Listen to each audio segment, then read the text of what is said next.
Good morning, people. Good morning, good morning, good morning. Hope today finds you doing well. Well, yesterday I didn't have to do jury duty. That was good. You know. But I was able to get some rest and whatever. Things of that sort, get some things done. On my way to work today. Hope you all are having a great Thursday. Got a couple more days left before the weekend. It's something I'm looking forward to. I always look forward to the weekend for that rest and everything. So, but anyway,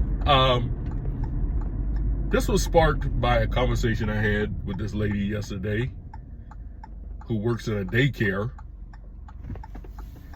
And this is something I wish I could do to more people in a room. Just sit a bunch of people in a room, special kind of people. Wish I could sit them in a room and give them this advice, because it seems like people don't want to give this group of people the words that they need to hear. It's absent in their churches, absent in their schools, everywhere. And this special group of people are called parents. Parents. When I, go through my daily exploitations, I guess that's the best way I can say it. I'm very observant of the world around me and everything. And not only that, I've been part of, I was a teacher's assistant for a while, worked with kids, worked in the Big Brothers programs, things of that sort. And one thing I'm noticing there are a lot of bad parents out there. A lot of you all who might be listening to this are bad parents. I'm not saying all of you are bad parents. And it really bothers me a lot. And, I don't like to use the word bothers me, because I don't want to make it look like that I'm, frustrated or anything, but I am.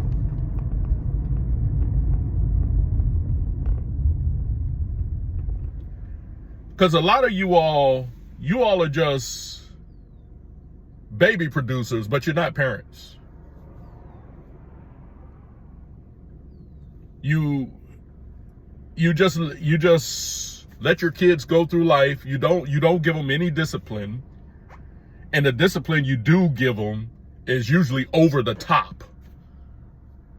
You cuss at them.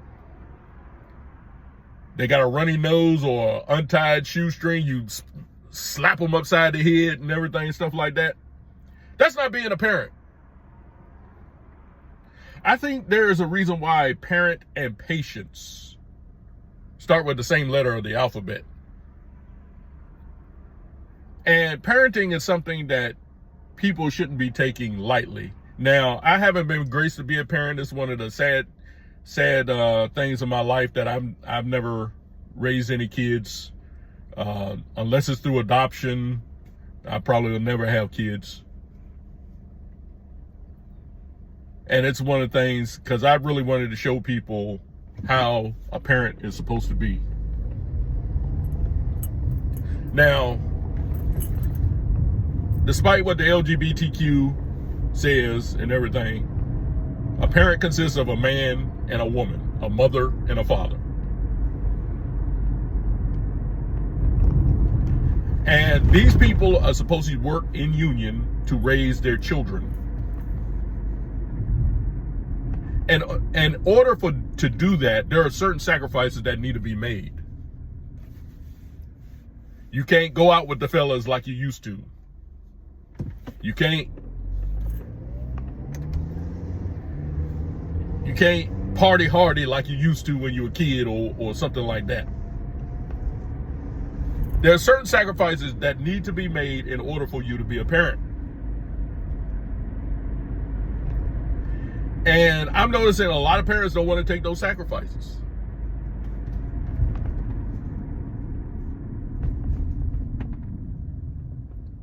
They don't want to take the time to sacrifice and say, okay, I'm a parent now. I can't do things the way I used to.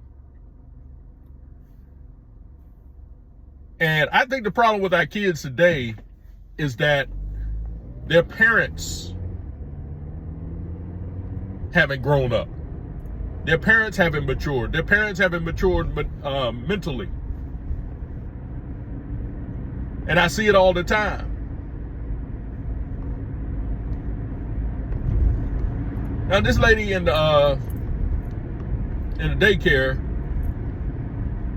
she said she had the kids are going on a field trip or something, and she asked this parent, could she be a chaperone? And the parent said, no, no, I don't want to be a chaperone, which is okay. She probably has to work and everything and stuff like that. But then she said, the parent says, well, I pay you all money. You're supposed to look after my child. And that is stupid for me to go with my child on a field trip. I said, stupid? So you got other parents who want to be chaperones, so they're stupid too? And see, this is the problem, and it's a multifaceted problem, because not only do you have parents that don't want to be parents, but you have certain entities that enable them to be bad parents. What am I saying? When you go to school and everything, you can't whoop the kids anymore. You can't so much as tell them, no, don't do this. You can't do that.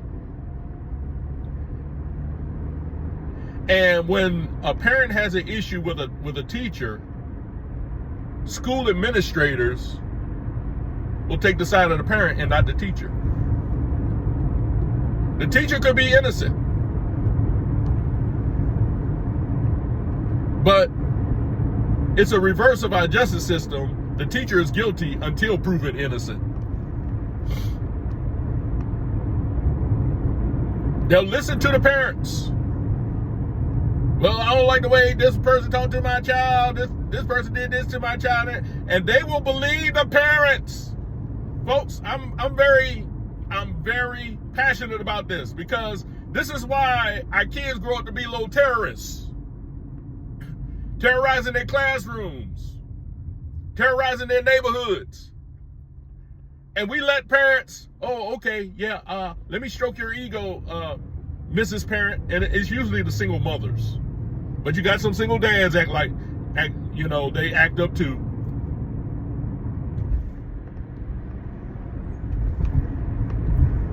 And we enable them to be bad parents. We take discipline out of the schools. Pretty soon they're going to come into the households and take discipline out of that. But it probably won't be a stretch for them to take discipline out of the households, because a lot of parents are not disciplining their kids in the way that they should.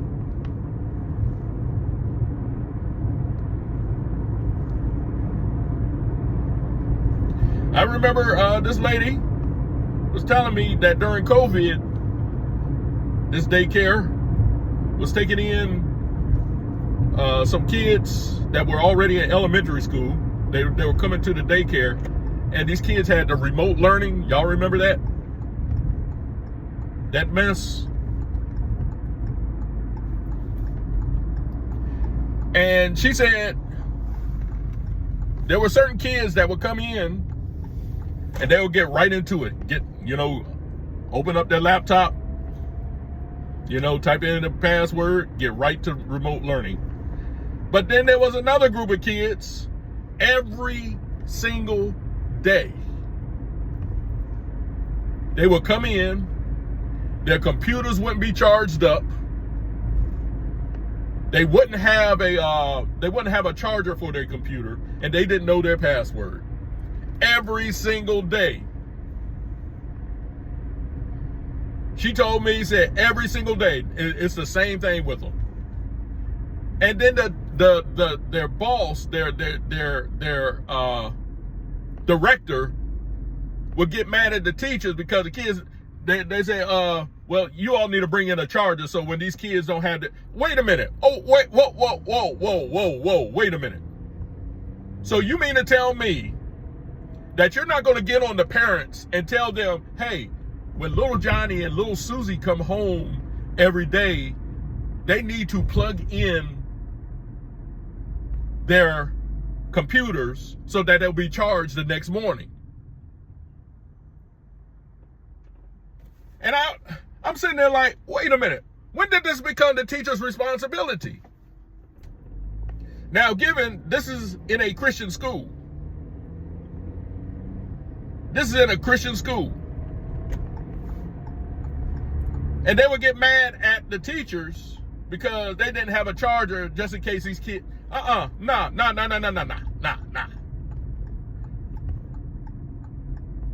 And so the parents, they never sat down with the parents and say,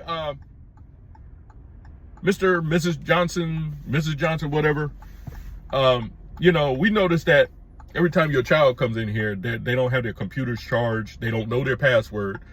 You need to make an effort to make sure they remember their password and make sure their computer is charged.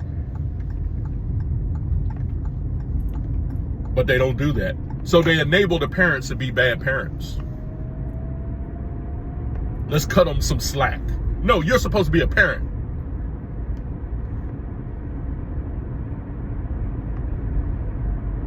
And it's sad to say that the way this world is going today, the government thinks they're more responsible for your kids than you are, even though you birthed them, you feed them, they come home, they sleep in your house and everything. But it's their responsibility. And I see it in the Christian schools as well. I know a lot of people are not going to like this and everything. But folks, when it comes to being a parent, you have to initiate some discipline.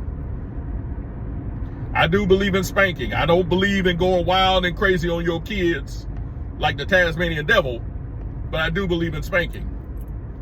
And the way I see it is, if I am a parent of a child and I'm sending my child to school, some of that authority that I have at home, I give it to the teacher. If my child gets a whooping at home for lying, I expect the teacher to do the same thing. We're going to reinforce this thing. But you know what you have some parents saying? I don't want no teacher disciplining my child. I don't want nobody disciplining my child but me. But you're not disciplining your child.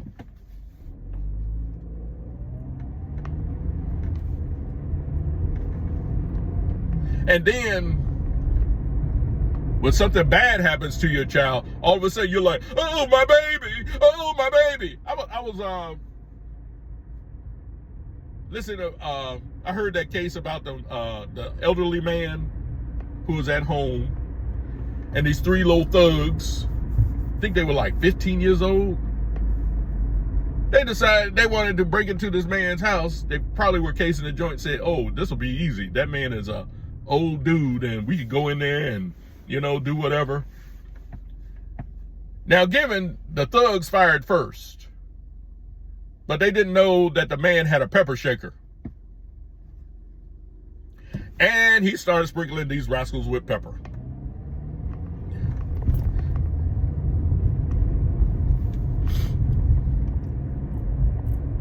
And all three of them got killed. Now, for those of you all who want to, let me translate to you. Pepper shaker is a gun. And sprinkling them with pepper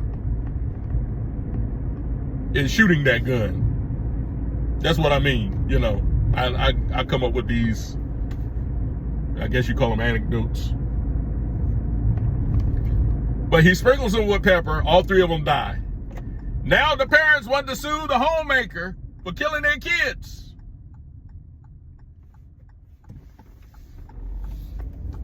He didn't have to shoot them.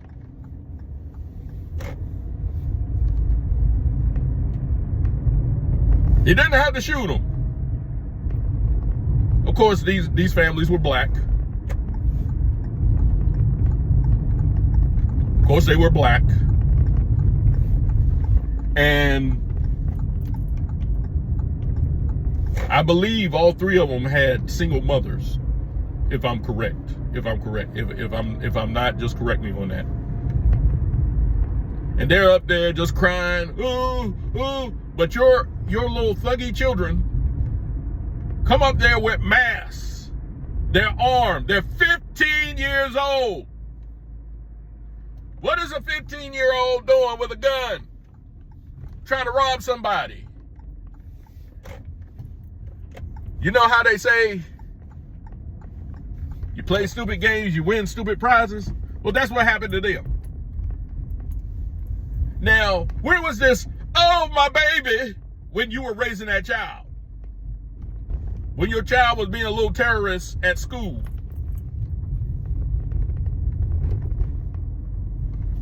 Becoming a member of a gang, things like that, terrorizing the neighborhood. And that's what these little thugs were, little terrorists. Now,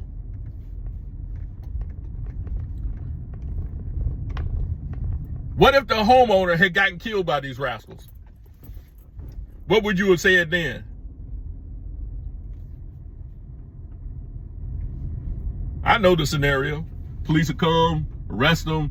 Parents be like, oh, I'm with you, baby. I'm with you, baby. God's got this. You know, a lot of you all in these churches, y'all disgust me. Y'all really disgust me.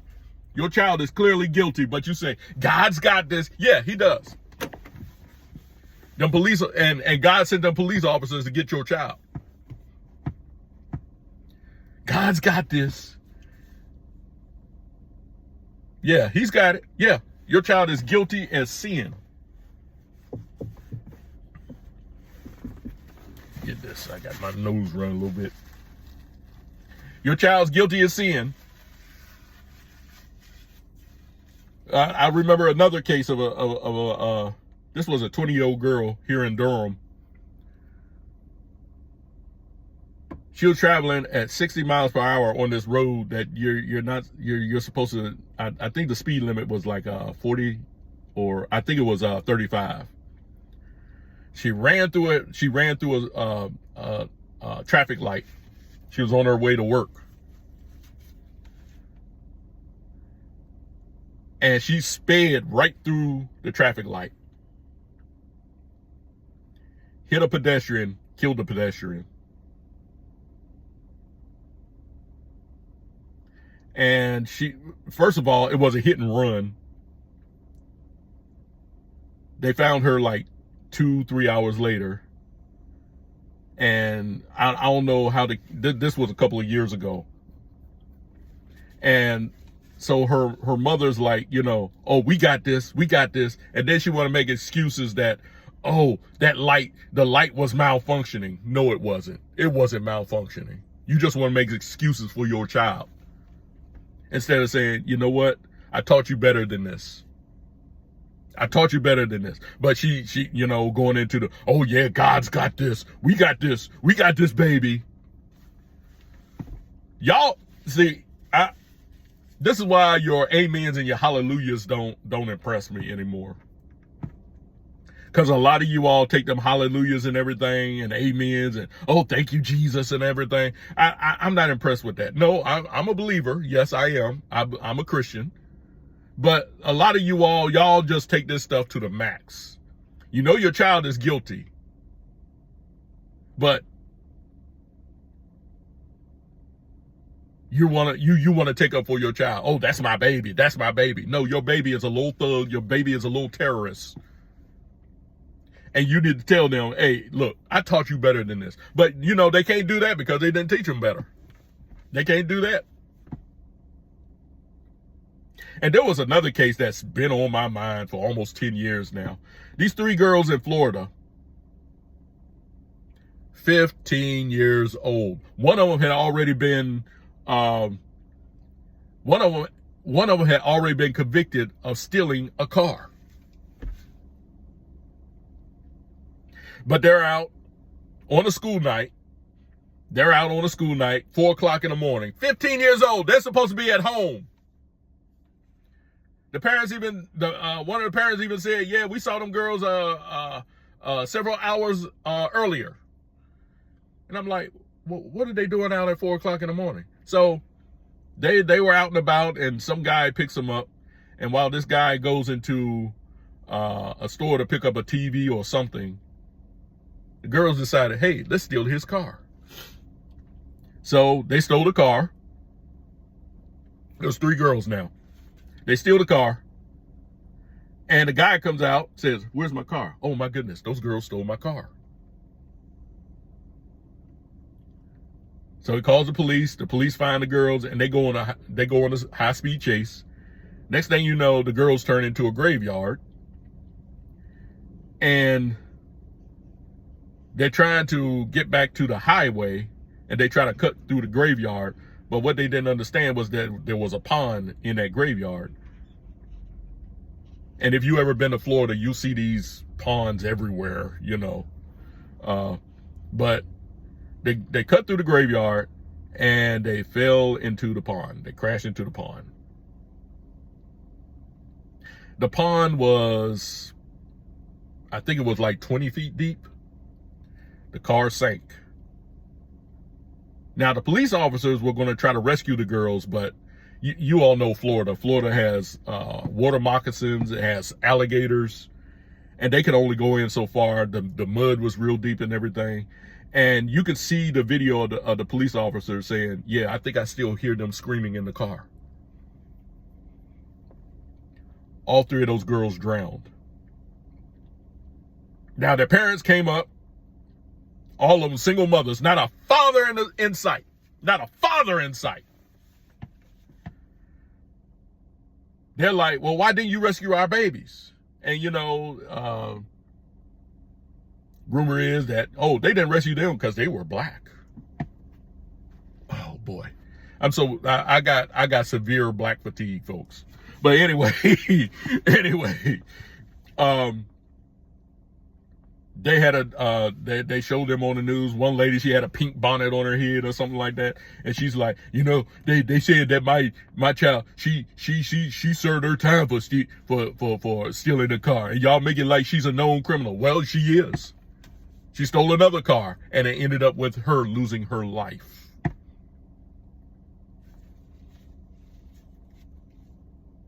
And I'm sitting here, and then a grandmother comes in, you know, talking about, we seen them girls earlier, and they were so polite. They were so polite. Yeah, I like to go to school and see what kind of girls they were in school. I bet you they were little terrorists too. Now, when I was 15 years old, I didn't think about stealing nobody's car. There were certain things I knew I wasn't going to do. You know, I did my little devilment every now and then and everything and stuff like that. But there were certain things I knew I didn't do. Wasn't going to do. I wasn't going to smoke no cigarettes. I wasn't going to get no girl pregnant. I wasn't going to rob no liquor store or anything like that. Because my dad was crazy. And let me be honest. I think the discipline I received from my parents was a little bit over the top, but that's not my point. My point is, I realized that, you know, there are certain things I just didn't want to do because I'd have to meet up with my dad, and my dad was crazy. My mom was too.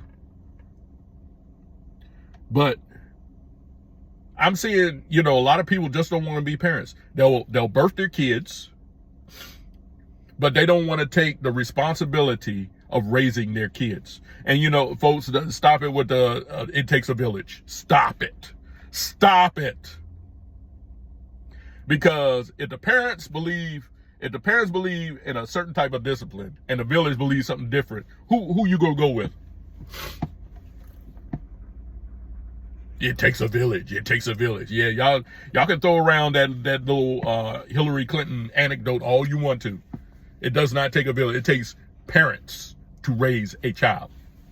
Now, who they choose to be around their child, their environment and everything, that's one thing.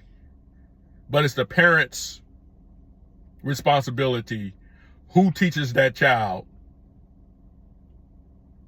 and where that child is going to get their advice and their teaching from. That it has nothing to do with the village. It's the parents that choose who's going to teach that child.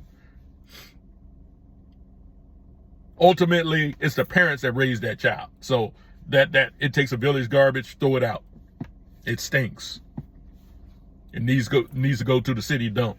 But anyway, you got parents who don't want to be parents, and they'll throw their kids off into the schools, and they'll say, it's the school's responsibility. It's the school's responsibility to teach my child. I gotta look after my career. And they care more about their career than they do about their children. And then when, the child acts up in school or whatever, and the parent comes there and say, your child is acting up, yada, yada, yada. Parents say, well, y'all just got to deal with it. Deal with it? You're the parent. You are the parent. And you talking about, I need to deal with it? What are you doing when you send your child home? Okay, little Johnny. Okay, we'll get you your hot dogs and your mac and cheese. You just play your video game right quick, and I'll have dinner ready. I tell people this. When I was a kid, I grew up in the 70s and the 80s. My parents had 2 sets of encyclopedias. And not only that, they had other books of references, other reference books. And I'll go into the living room or the basement, crack one of them open and start reading. When I was in the 1st grade, I was reading on 3rd grade reading level. Don't say that to brag. I don't know how I learned to read at that age. God be the glory. To God be the glory. But my parents had 2 sets of encyclopedias. My parents were black. These are my biological parents. 2 sets of encyclopedias. Y'all know how expensive encyclopedias were. And every now and then they would buy me another book of reference. They bought, I don't know if you all remember that show, Wild Wild World of Animals. My parents bought me the Time Life books that went along with that show, because I used to like animals and things like that, sharks and snakes and bugs and stuff like that. And I was reading these books. Some of these books, I guarantee you, I can show them to an adult and they wouldn't know how to read them. I was reading these books at 9, 10, 11, 12 years old.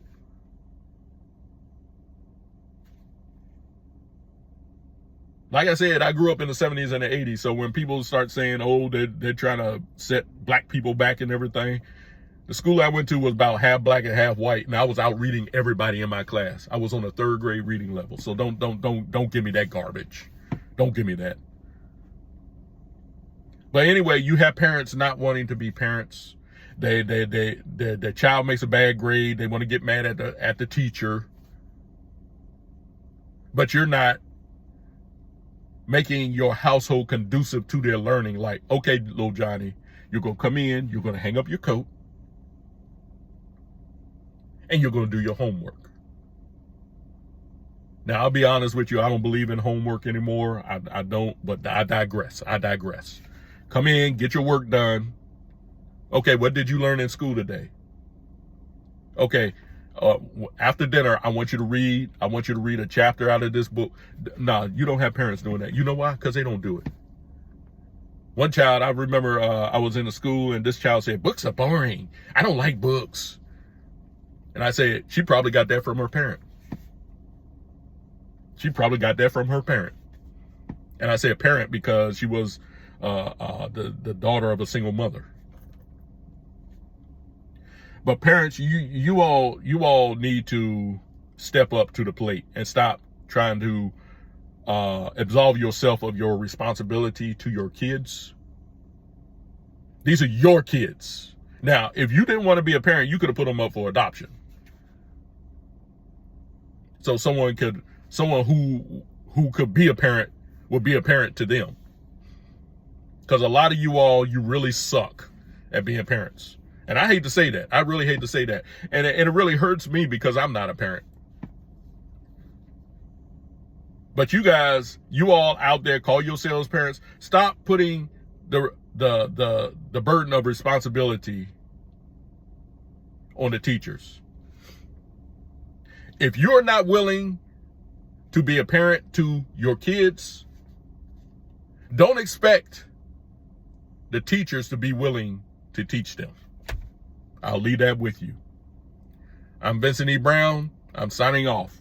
Until the next time, I'll see you on the rebound.